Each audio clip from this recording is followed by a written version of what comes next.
Welcome to Tales of Japan.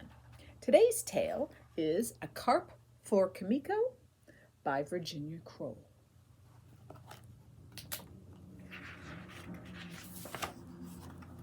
Kimiko watched Papa putting up the pole. I must fix the lowest hook this year, he said. For my kite? Asked Kimiko, hopefully. For baby Yukio's, Papa answered.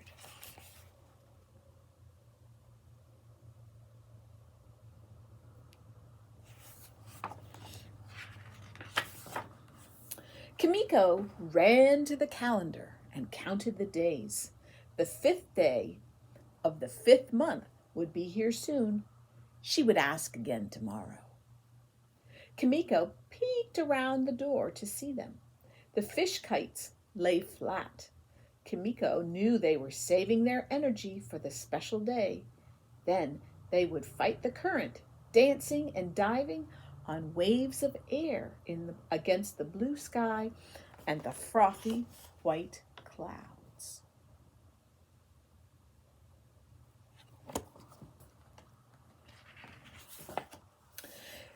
Kimiko admired Taro's red and yellow fish and Tommy's blue and green fish, but it was Yukio's that made her sigh with longing.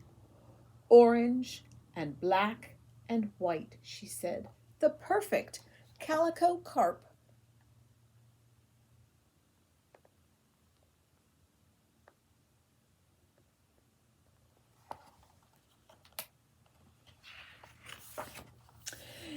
If I had a daughter, she said, I would let her have a fish to fly high in the blue sky, and it would be just like Yukio's. Then Kimiko pouted.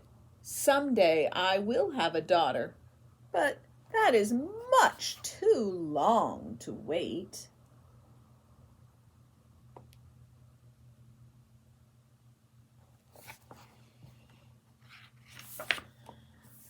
The next morning, Kimiko sipped her breakfast tea and asked most politely, May I have a carp to fly this year? Papa said, You know that we fly the carp for sons only, little daughter. But the festival is no longer called Boys' Day. It is called Children's Day, Kimiko said. I am a child, too. Yes, agreed Papa, and we celebrate you as well. But we cannot change the tradition.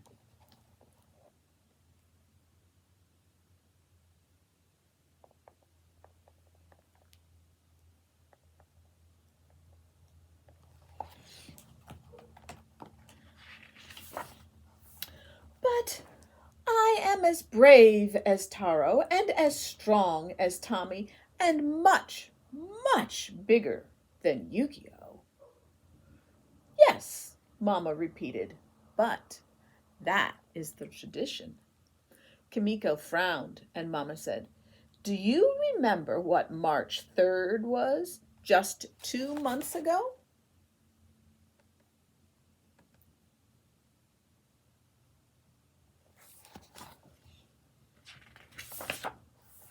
Kimiko thought for a minute. Then she remembered. It was the doll festival. We unpacked all the special dolls and set them up on bright cloth, and I asked Hannah and Matsuko to come for rice cakes and candies. Mama smiled. Yes, a day just for you.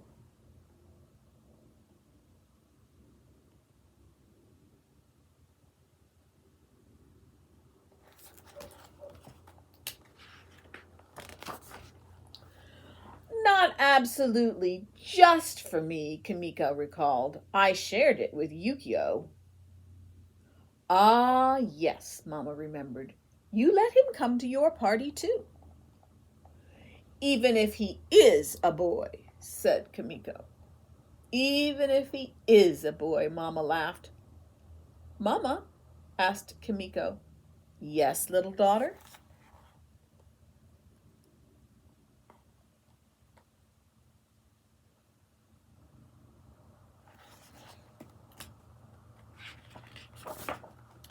Do you think we could unpack the dolls so I could see them?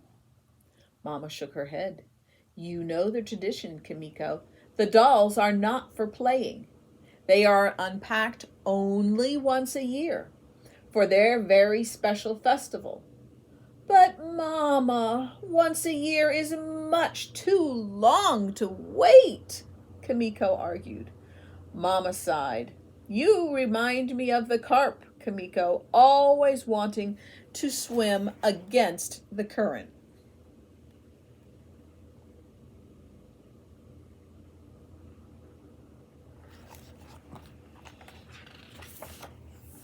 Kimiko's voice was butterfly soft. Just one? She dared to whisper. Mama looked into Kimiko's eyes. You have convinced me, little daughter. But, she said, holding up a firm finger, just one.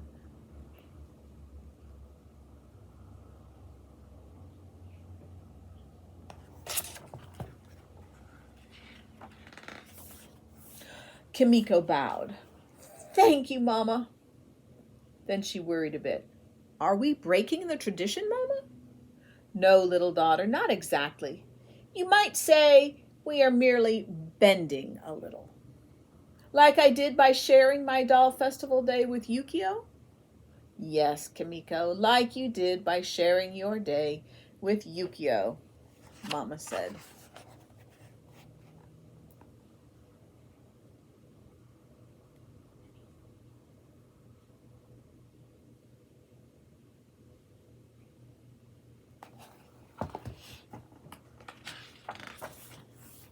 Children's Day dawned on Kimiko's village. Papa hung the carp kites.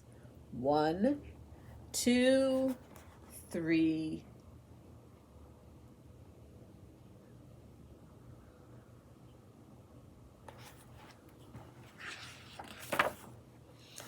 Kimiko held her breath. One by one they puffed to their fullest and swam, flicking their tails sideways, big, brave fish using their strength against the current. Kimiko breathed out and exclaimed, Beautiful! Oh, how I wish I had a carp.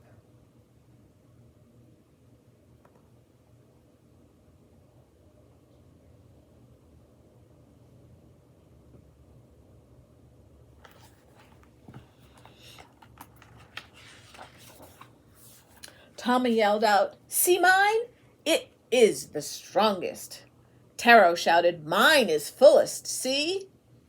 Little Yukio waved his chubby hands in delight.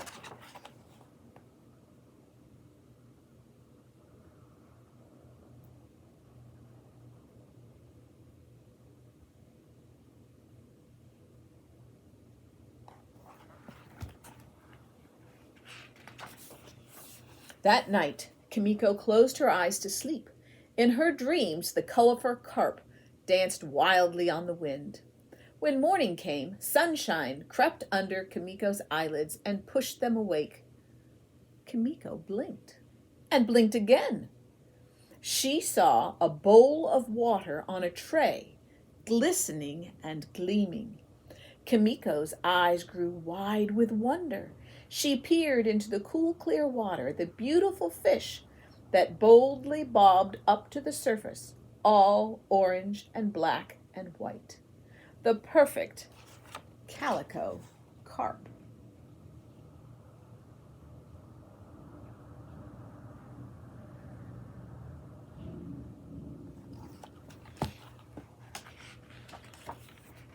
Kimiko padded out to the table where Mama and Papa were sipping their breakfast tea. For me? She asked simply. For you, Mama said. A carp for Kimiko.